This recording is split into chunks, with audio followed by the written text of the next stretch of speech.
Da-da-da. Da-da-da. This is the Tom Green Show.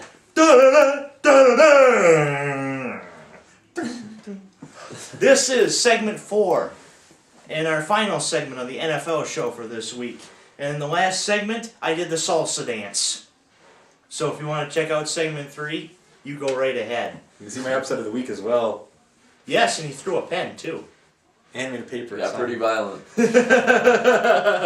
But still, things are getting a little rowdy in here. But that might be a good thing. So, our last 4 o'clock game this week. Arizona against Houston. Houston has got something going, I feel like. Even though they lost their coach last week to, I don't know what it was. What was it? It was like a Stroke. Yes, and here's where we talk about this. If you didn't watch that game last week at halftime, and I think I was probably about to grab a couple pieces of candy or something, and I walk back into the room, and I see that everybody and their brother is on the sidelines attending to Coach Gary Kubiak. And what ended up happening was he had the warning signs of a stroke happen to him. So just to tell everybody out there, you got to treat every day of your life like it's your last. Yeah, It's scary to say, but it's the truth. You never know what could happen to you, and that's what happened to Gary Kubiak. Thankfully, he is going to make a full recovery. I don't think he had a full stroke. Yeah, just a mini stroke. Yeah, basically, yeah. So, like I said, the warning signs of a stroke. Right. But still, scary to think about. But Wade Phillips is going to be taking over for them for the time being. But anyway, That's the scary part. back to Cole. Wade Phillips, he was. His last coach job was at Dallas. I think he was the head coach of Dallas, if I'm right. Dallas, Buffalo, way back when. I mean, he was a coach at Dallas. And he was horrible in Dallas. I don't care. He was the coach at Buffalo when the kickoff, the Hail Mary from Tennessee, the lateral and the kickoff. And yeah, he's still playing defensive coordinator. Anyways, Yeah. him as head coach kind of scares me, but I gotta give credit to this Houston team from last week. They almost beat the Colts. I think they should have beat the Colts. Tell the truth, they were a better team that night, and if their head coach was still there, they would have won that game easily. Keenum, he's good. I think he's playing really well. He finally got Andre Johnson in the offense for the first time all season. I've been waiting for him to do something. I dropped him in my fantasy because he sucks so bad.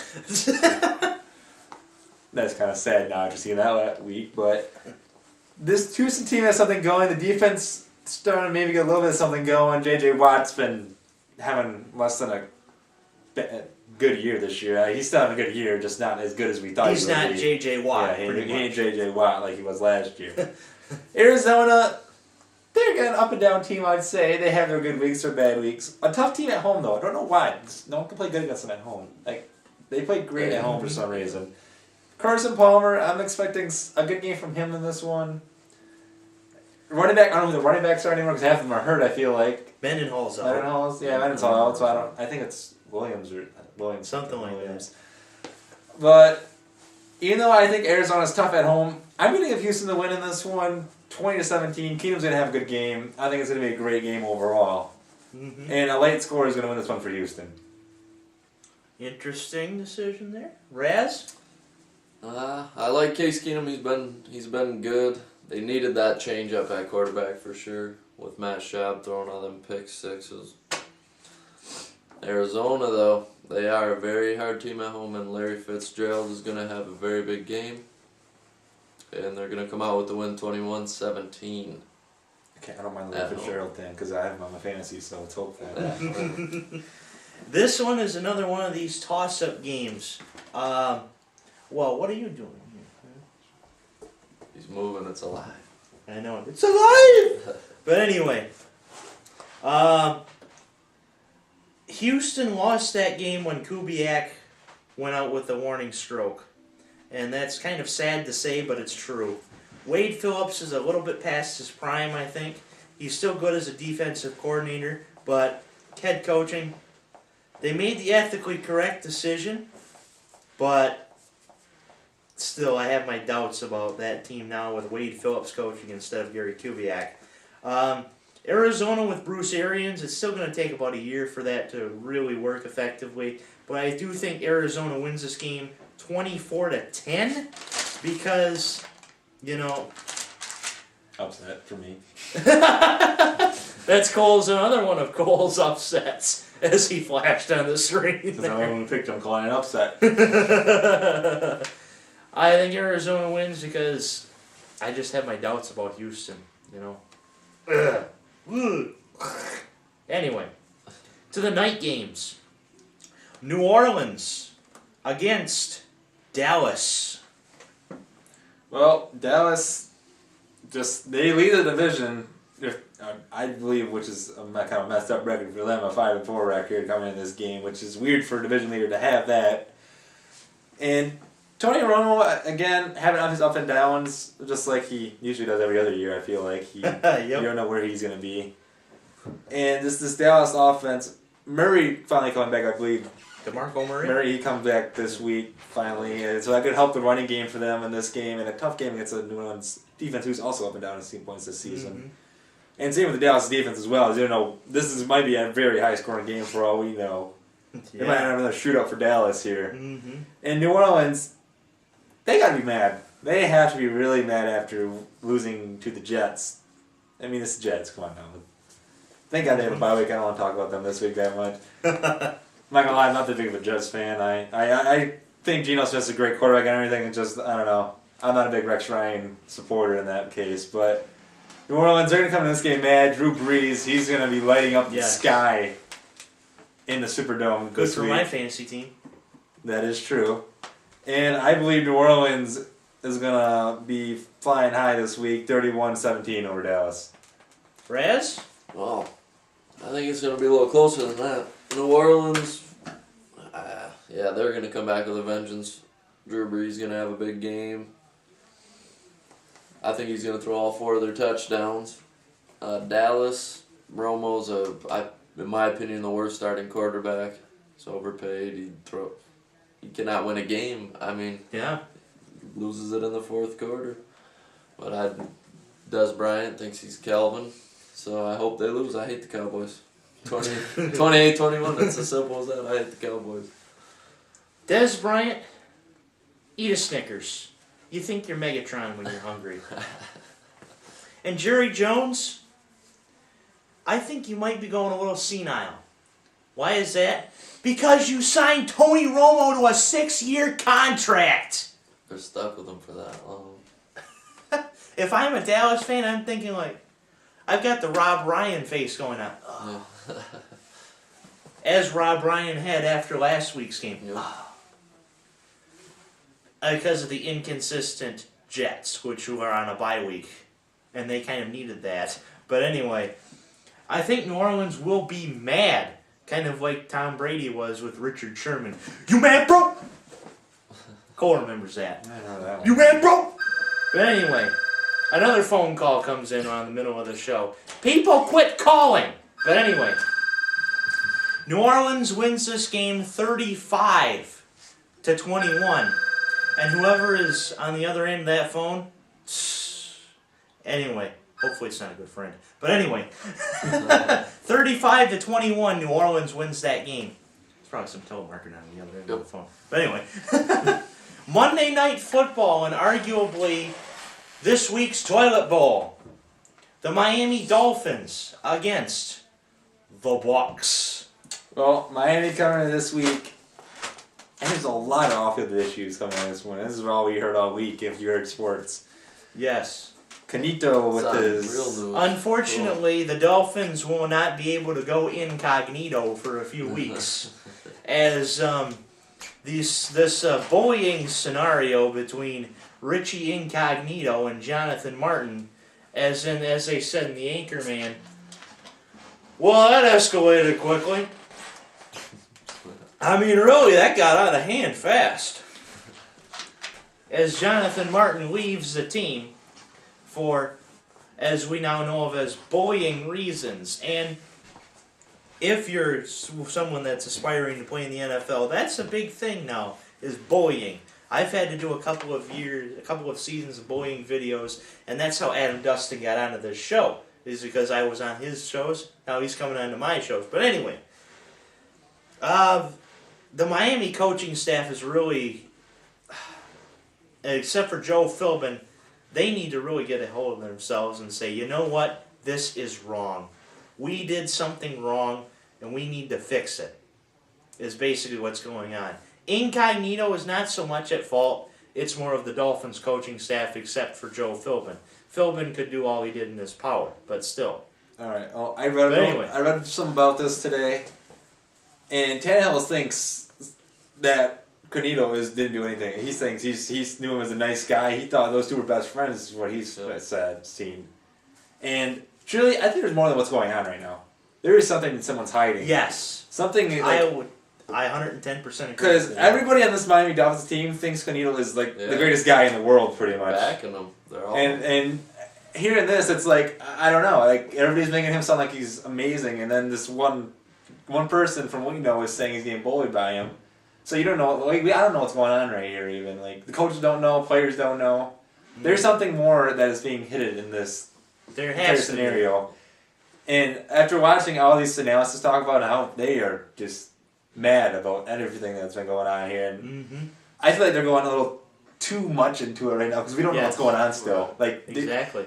I think it was Monday Night Football, and I watched, and they were just blowing up on him, and I'm like, you don't know what's going on yet. You got to figure out what's going on before you can blow up on someone. Because I want to hear next week an apology from all you, we're sorry about everything we said about him. And yeah, it's like, no, just wait until this thing is done and then start talking about it. That's how I feel. The GM told Jonathan Martin that he should have punched him. Did you see that? I heard about that. I think it was today. I heard about that. I mean, they were saying that Incognito can bench press 600 pounds, so I would not want to mess with a guy that big, even if you're the same size. I don't care if you're getting bullied, you gotta do something. I mean, I would think do there's something. a better way to go about it. And also, going back to the quit and run away. Yeah, Don't tell your team to run away. away. He just ran away without knowing anybody. He lives in Checked San into a mental Diego, hospital. all the way across the country. It's And also, to add to my point about the coaching staff, a couple of months ago, in fact, it was around the time I started working, Aaron Hernandez was taken into prison for murder charges. And about a week or two later, the Pouncey brothers both wore Free Hernandez hats. And the Pittsburgh Pouncey, Marquise Pouncey? Yep. Marquise Pouncey was given an earful by his coaches for that. He wasn't suspended, but he was given a damn sure earful. Mike Pouncey was not disciplined. And the Aaron Hernandez case is a thing to talk about on a different NFL show, but still, that's saying, my God, they're not disciplined at all. What is the NFL getting to now? It's like, 300-pound people can still be nice guys. And that's what I believe, and that's what should be happening in the NFL. You knock the guy down, you help the guy up, pat him on the back, and then say, kick your ass next time. To give him respect. Exactly. That's what I'm saying. But anyway, enough with the incognito stories, and back to the NFL analysis. All right, here. Miami, went through that territory now, and let's go to the players here. Tannehill, quite impressed last week. This entire team, him and Martin, I don't know where they came from. Last week they showed up and they beat a very tough Cincinnati team, which I thought they were going to get blown out by him. No. Tell the truth. Yes. And I didn't think Miami was that good of a team because of how bad they've been doing. That's their first win since they were 3-0. So after a 4-game losing streak, they finally got a win. And now they're going to Tampa, who I think Tampa's not looking that bad either, to tell the truth. Glennon, their new starting quarterback here, from which has been doing a great job all season, filling in for Josh Freeman, which he's being a backup again, so good for him. And Mike James, James, I believe it is, he did a great job last week on the ground as he helped the team out with this little Tebow throw he had. Yeah. That made me a little happy inside. And I think this is going to be a close game. And I've been wanting to do this for a little while right now. I've been waiting to do this. Pop the bottles because they're going to get win number 1. Oh boy. Tampa Bay wins it 20-13. Upset. He's been waiting to do that for this whole Yes, show. I am. I'm so excited. And of course, it's on Monday Night Football, so we had to wait the whole time. Oh, I popped the bottle. I feel so happy.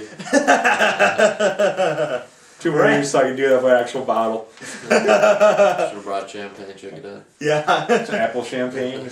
Yeah. Welch's, of Res? course. Yes. Welch's. Res? Mike Lennon, I believe he's been slinging the ball. He's really starting to get in form, I feel like, and I don't know how they have a 1-1 game. It was an impressive game against Seattle last week. Miami with the win in overtime, but too many off-field issues. I don't know. I'm taking Tampa Bay 21-14. If I'm a Buccaneers fan, and yes, I would be having a bag over my head right now if I were a Bucs fan. But anyway, Good times. Good times. if they are to save this season and possibly make it a 6-10 season, or even, dare I say it, 8-8, but if they are to save this season, this is the game that they do it. It's a Monday night game at home against the Dolphins that are going through the scenarios that they're going through right now. I'm gonna pick Miami still to win this game 24-14 because even without Incognito and Martin, Miami's got the talent. They just don't have the coaching, pretty much. Maybe they need a little more talent. I do think Miami wins this game, and I do think the Bags are going to be in full force in Tampa this week. But I will say it, if they are to save their season, Tampa Bay, this is the week they do it. They have. Right now, I think They the have. chances of them going to 0-16 are about 1/3 to 3/8. If they lose this game, it goes up to 5/8, I think. Truly, even if they lose this game, I don't think they're going 1-16. I think they're too good of a team to go 1-16. Not as bad as the Lions. They weren't as bad as the Lions, and they're definitely not as bad as Jacksonville. I'll tell you that. I think No, Jacksonville yeah. might be worse than the Yeah. 1-16 Lions right now. Yes. Yes, definitely. Believe it or not, I would think if both these teams went 0-16, I would think that the Lions are the best of them. I think Tampa Bay would beat 1-16 Lions. Possibly. But that is a Stafford good was decision. hurt though most of the year, wasn't he? No, he was playing for him. It was, Oh, yeah, That was Kitna and Kitna. John Kitna and Orlovsky were Yeah. our quarterbacks. Ovosky running the back of the end zone. Still Yep. remember that one. Yep. Yep. Oh, what an idiot. You don't think you would see that? Oh my god, I could have played quarterback better than that. I'll tell you that. Yeah. Then. Yeah. And that's 3 years before this show started, where the Lions went 0-16. Yeah. But anyway, Miami wins this game 24-14. Anyway, I would have mentioned this before on the show, and it's kind of fitting that the Browns had their bye week this week, but one of their sideline reporters, Sarah, Fox Sports Ohio girl, met her in Detroit a couple months ago. She had her birthday this past Monday, so happy birthday to Sarah. They're all beautiful. Let's see here. Exactly. Sarah. Exactly as you see on the back of their all the FS hot chicks. All the Fox Sports groups. Yes. So check them out on their profiles if you ever get a chance. And finally, before we end this show, I guess that's it. So slide it in the DMs. DM is optional. You stay classy, Bay City. Woo!